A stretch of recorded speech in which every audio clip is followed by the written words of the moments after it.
Wait, it's right here?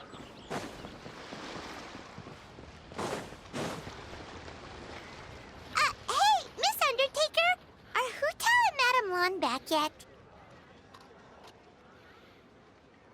Oh, well. Sorry, I'm afraid not. Really?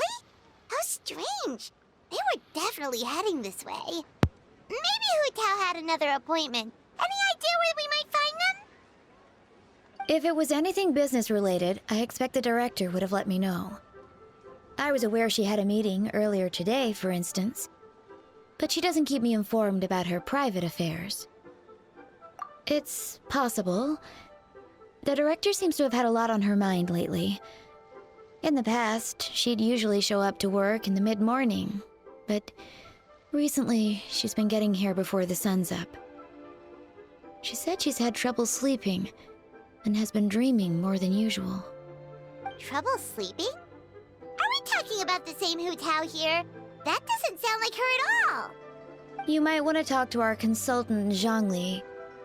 He's closer to her than I am. Oh, good idea. How did we not think of that? So, where could we find him? Probably sipping tea somewhere, right? He's just across the road on the second floor, watching an opera. If you listen carefully, you might be able to hear it.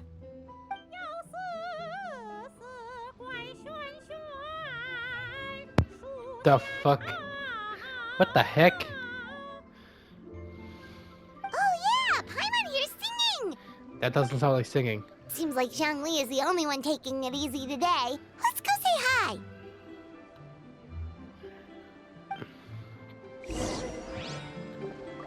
You probably might hear baby crying. That's my nephew. Oh, come on. Yunjin.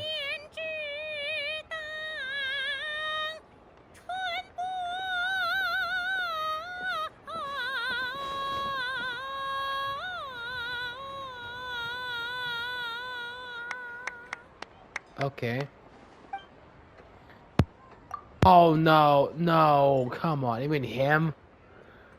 Could they not get the voice actors for this? Remarkable, Miss Yoon. You have breathed fresh life into an old classic and I dare say surpassed the original. So who the heck was singing that? I thought it was actually the actor for her. You flatter me, Mr. Zhongli. I am grateful. I am glad my voice held out. I'm a little out of practice. Young Jin. The Yung Hang Opera Troupe has been led by the Yung clan.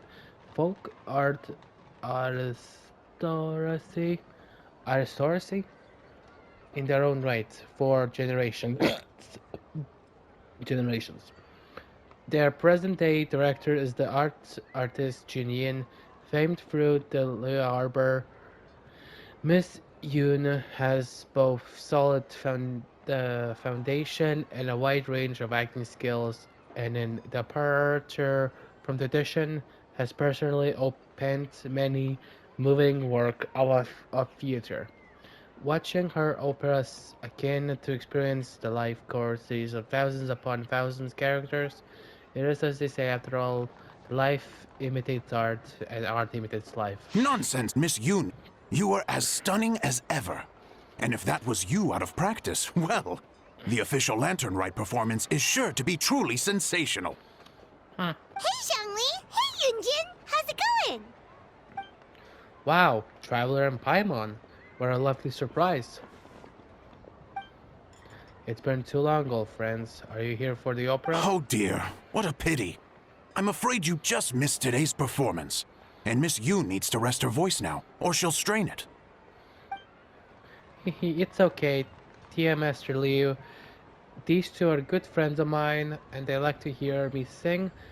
A few more minutes won't do me any harm. Ah, thanks, Yunjin. But hopefully you don't think we came here just to show up late and demand a private performance.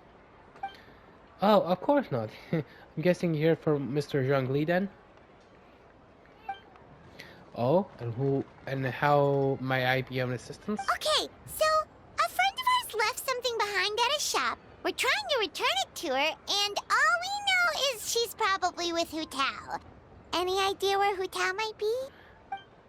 The director is a free spirit who roams far and wide. She could be most anywhere. Oh, great. Well, this is just fantastic.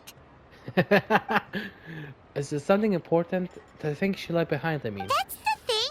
We don't know what it's for, but we want to get it back to her as soon as possible just in case she really needs it. Oh, goodness! That's what you're trying to get back to her? But isn't that a pentad rattan? Pentatran.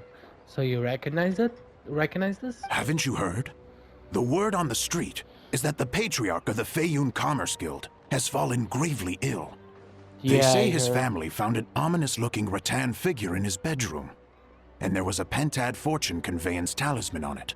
So this is actually the cause. That cursed thing must have been put there to steal his good fortune.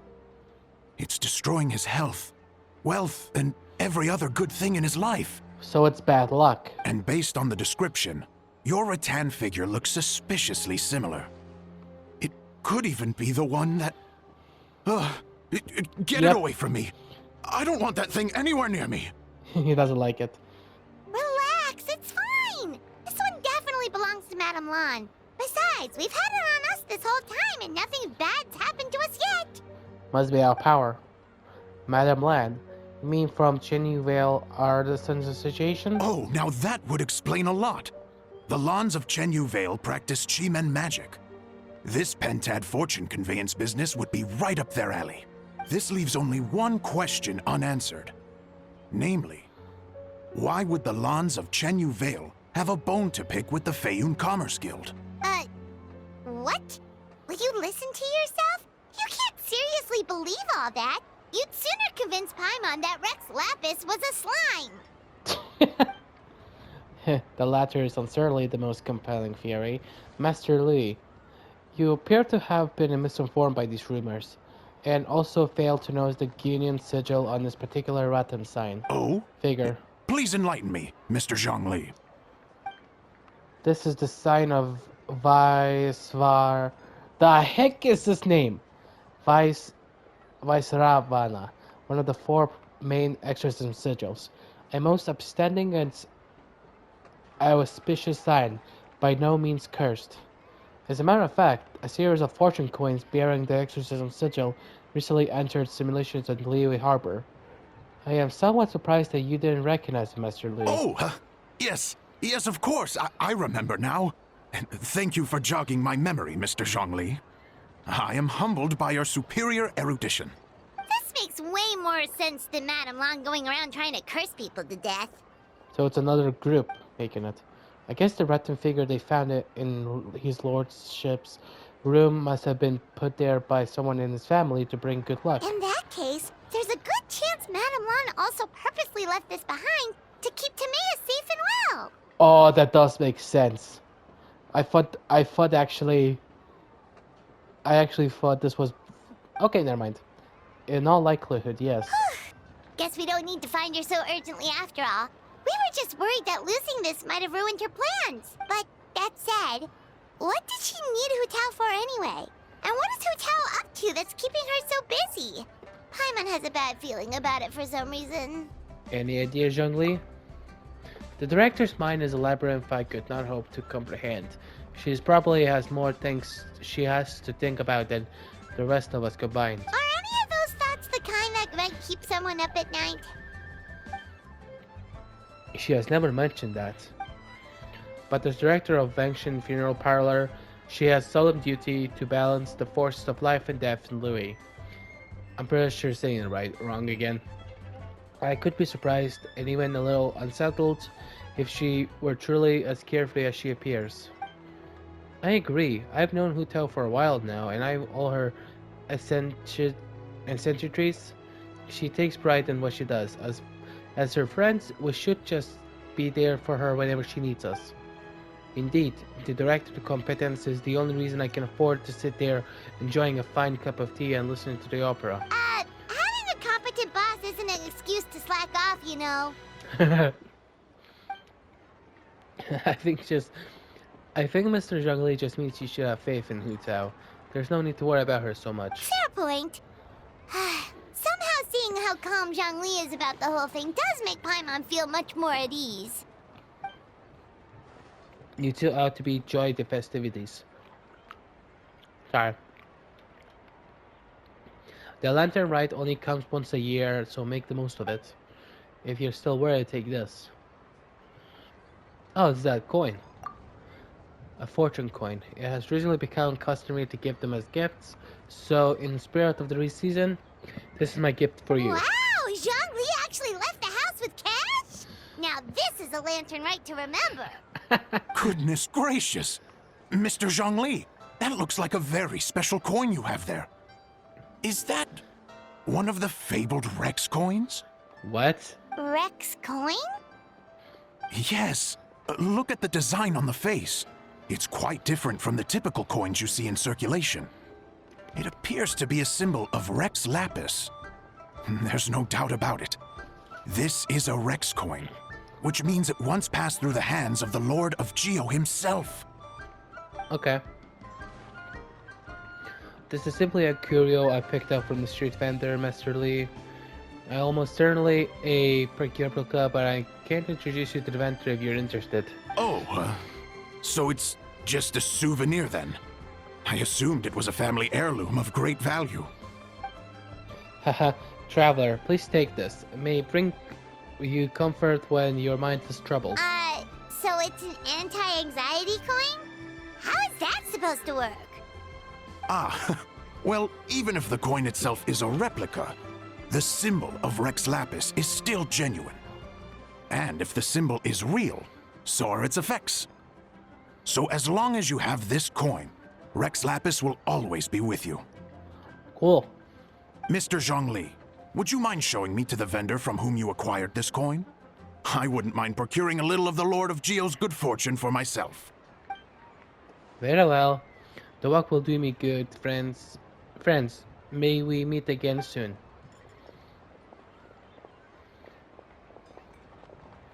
By the way, I'll be performing in the satisfaction of Chengdu on the day of the Lantern Rite. That's the one I was just practicing earlier. It's only a few days away now. I'd be honored if you could come with and support me. Oh, that's what you were singing just now? Paimon definitely wants to hear the full thing. We'll be there.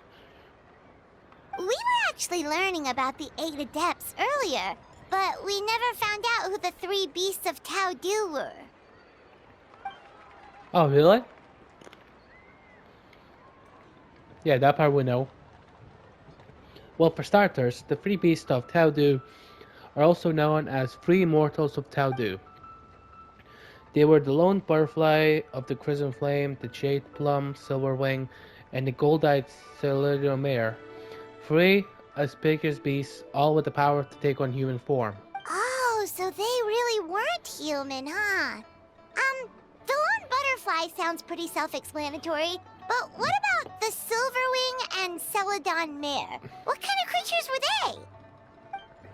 The Silverwing was a swallow, and Celadon Mare was a white horse. Legend holds that after purifying Tao Du, Silverwing and Wind Reader went wandering together, but the white horse retreated into seclusion. Have you ever heard the Moonlit Bamboo Forest? That story mentions a white horse that roamed the Kuji mountain range. A lot of people think she was the gold-eyed Cylinder Mare. Wait, Oh, cool! So, what about the butterfly? What did they get up to? the lone butterfly gave her life during the purification spell. She was the only one of the 8 to sacrifice herself this way. Even though the 8 had remarkable powers, purifying a god of Tao Du caliber was no mean feat. They had to resort to a secret art called the 7 and 8 Gates Array. The method involves the obfuscation one of the gates that is still that evil can escape. The lone butterfly was in charge of the gate that was chosen to be obfuscated, and so she disappeared from the world in the process. Oh, that's so tragic. But it was all on the. Okay, I gotta start reading. But all was not lost. According to the legend, old man Wu Wang, another one of the 8, who was looking up up to her a lot, took her mantle, and kept her legacy alive. Interesting. Huh. And then he taught that to the founders of the Wangsheng Funeral Parlor, right? Didn't they train under him? Exactly. That's where it leads to like the fate came into play. After giving her life to resort order of the realm of the dead, some good luck meeting ensured that future generations continued using her methods to guard the border between life and death. So although she herself disappeared from the world, her mission to protect Louis is still alive and well, agingly, thousands of years on. Anyway, that's basically the whole story of how the 8th deputies purified Towder. Now we finally have names for the full roster. Thanks, Yunjin. My pleasure. I haven't performed this opera for a long time, so I still have a fair bit of brushing up to do before I'm ready. Don't practice too much or you'll tire your voice out. Thanks, I appreciate it. See you around.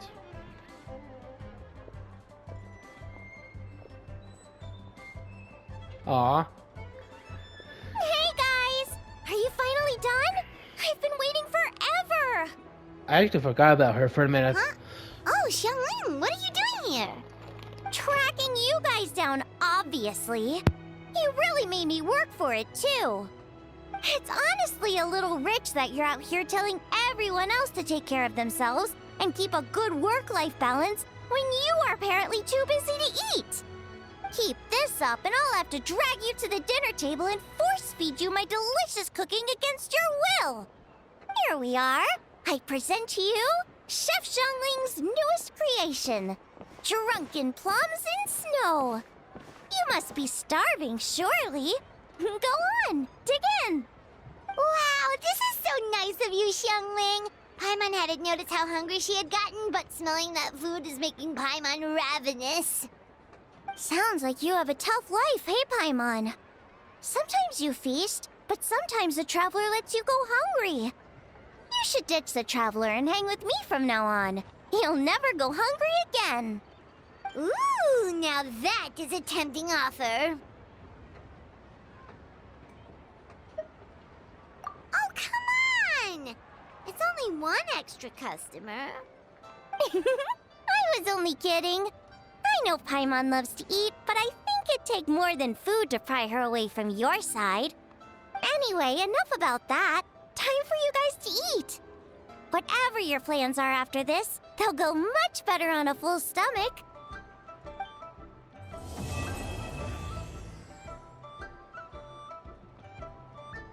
He's a class act. Nice. Alright.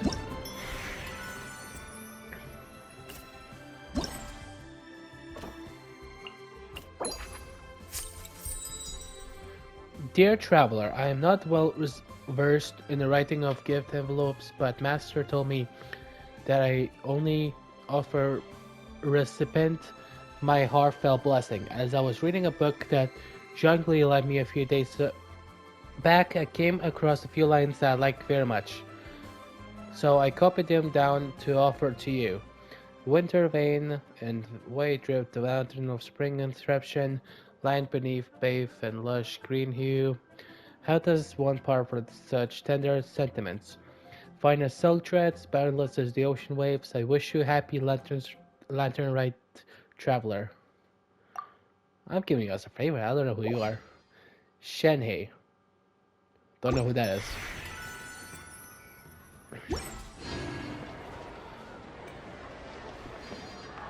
Alright. Now that that's done, I'm going back to this.